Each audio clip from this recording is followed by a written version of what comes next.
to RobMotive. You know, I am sick of not having these things in my Toyota Tacoma, or at least not having them come standard. And I mean across the range. Now, I'd be okay if they offered them as options, I suppose, and I know some of them may be in the higher trim levels, but I want to see them offered as options even in the lower trim levels, if not standard. I can certainly understand if they got to make you pay a little more, and that's okay. Let's run through the list. These are 6 things that I'm sick of not having. Number 1, touch entry. You know, the other 2 vehicles I have, the Jeep Gladiator and the Mercedes back there, both have touch entry. In other words, I go somewhere, I walk out, and I just touch the handle and everything unlocks. The Mercedes even greets me with a little chime. Now, I don't need a little chime. I know the Tacoma is not a Mercedes. But come on, I want touch entry at least available on every model. Next up, push button start.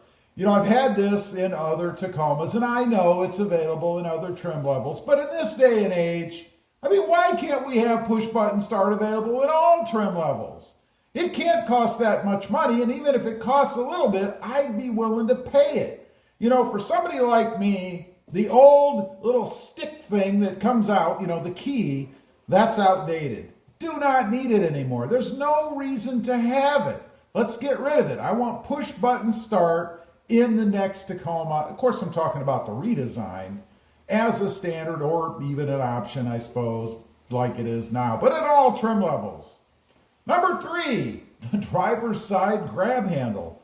What the heck, man? I mean, right now I have to go out if I want it. I mean, I don't have to, but if I want it, I have to go to a third party and spend 18 hours putting it in. A little bit of an exaggeration, but if you've ever done it, you know it can be a bear.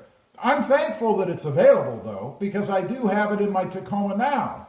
But I don't want to have to go out and do that in the aftermarket. It should be standard. Every other truck that I've had, it's been standard in. The Ram, the Tundra, it didn't have, except for the new one does. And the Jeep Gladiator, the Jeep Wrangler, they all have them. If it's such a huge safety concern, which is the reason why I've heard it's not there, then how do these other manufacturers get away with it? I think it was just a way to cut a little cost out without giving us a break. Next up, Homelink. Homelink, such a simple thing. I mean, it's a little transmitter button. You know, you pair your little clicker with it and then you throw it away or lose it somewhere in the garage, which currently is what I have done. Now, I have gotten around that, and this mod is on the channel. It's one of the coolest mods I think I've ever done, and that's the little momentary button that I put in to be able to have Homelink in my Tacoma without having that clicker out in view.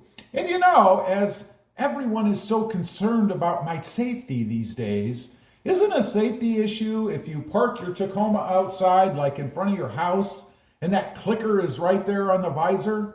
All somebody's got to do is pop your door, grab the clicker, and they're in your house. You know, recently I had put up a video about somebody trying to steal my Tacoma. As it turns out, it was somebody breaking into a house eventually. I think they just wanted to go to sleep. But they actually broke into a house. Who knows? If this guy would have gotten in my Tacoma and my clicker was there because they don't have Homelink, would they have gone ahead, pushed the button, and came in my house?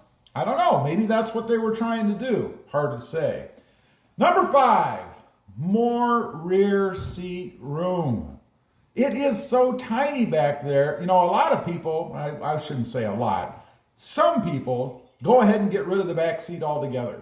They use it for extra storage, for room for the dogs, for camping, for whatever they're doing. And they do that in a lot of cases because it's pretty much useless anyway, unless you've got teeny tiny little kids. Now, I'm not talking about the ones that ride around in the carriers, because then you got to finagle your way in there and try to adjust those carriers. I'm talking about the teeny tiny little kids that can actually get in the truck themselves.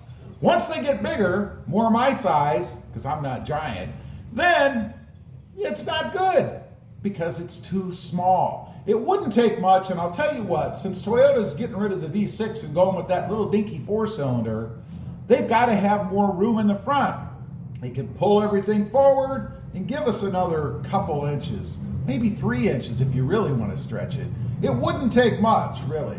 And while we're talking about that, what about headroom? Be nice to have a little bit more headroom too. I'm not talking about a lot, maybe about an inch. That's not too much to ask, is it? And is that going to change the whole dynamics of the truck? I don't think so. Number 6, and this is kind of a bonus, if you will, more storage. You know, one of the biggest dings I hear against the Tacoma, particularly with people that use them more for off-roading or camping and things like that, is there is not enough storage. Now, I will say we do have a little bit in the Tacoma now. You can flip that seat forward, and why doesn't it flip backwards? Just a little pet peeve of mine. But you can flip it forward, and there are some compartments underneath. This is if you have the double cab. And of course, in all of this, I'm really speaking towards the double cab because I think that's the most popular trim, and that's what I have. But more storage. We could have some kind of bed storage, a la the Santa Cruz or even the Honda Ridgeline. I mean, it's handy to have that back there. It's a trunk in the rear end. How about something in the floor? You know, one of the things that's really cool about the Ram trucks is that under the rear floor storage. You know, you lift up the floor mat, and then you've got a storage bin on each side. You can put all kinds of stuff in there. You can even put ice in there, for instance, if you wanted to take some legal pops or something with you. How about the cubby in the back? This one drives me nuts. I don't know if you knew, but there used to be a cubby on the driver's side as well. It was a decent sized cubby, right? You could store gloves, toe straps, anything dirty, anything wet, anything that you didn't mind if it got wet because it wasn't watertight. But you still could store stuff in there. A lot of people even put little compressors in there. A nice, cool little area to have stuff. But for some reason, Toyota decided, we don't need that anymore. There's no reason for it. I actually put one back into my 2020. That's right, I got a saber saw, a jigsaw out, and I cut the square, and I bolted it in, and it fit perfectly. It was an OEM cubby. So there is plenty of space to put one in there. Why not give it back to us? I still don't know why they took it out. It's kind of like those rear pull straps, right, for the rear seat. They still have the threaded hole back there. You can put one in yourself, but to save a couple of bucks times, I don't know how many thousands of trucks, I guess it made sense to Toyota financially. They can make a little bit more money, didn't give us a break, and get rid of something as stupid as a little strap, right? Anyway, those are just 6 things with a couple of extras that I am sick of not having in my Toyota Tacoma. Come on, Toyota. Let's get it right with the redesign. Leave a comment. Let me know what you think. Is there something I left out, something that you'd like to have? I'd be curious to know. Also, I do have 2 additional channels. Mod Driven, all about the Mercedes-Benz, and RobMotive JT, all about the Jeep Gladiator.